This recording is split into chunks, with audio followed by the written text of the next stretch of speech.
ஆனி மாத அமாவாசையை முன்னிட்டு முன்னோர்களுக்கு திதி தர்ப்பணம் கொடுக்க ராமேஸ்வரம் ராமநாத சுவாமி திருக்கோயிலில் பக்தர்கள் குவிந்தனர்.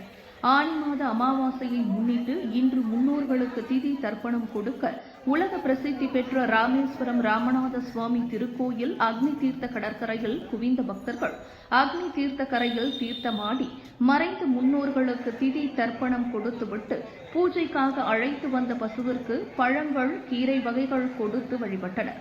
கோவிலில் உள்ள மகாலட்சுமி, கங்கா, காவேரி, சேது மாத தீர்த்தம் உட்பட 22 புண்ணிய தீர்த்தத்தில் நீராடி நீண்ட வரிசையில் காத்திருந்து சுவாமி தரிசனம் செய்து வருகின்றனர்.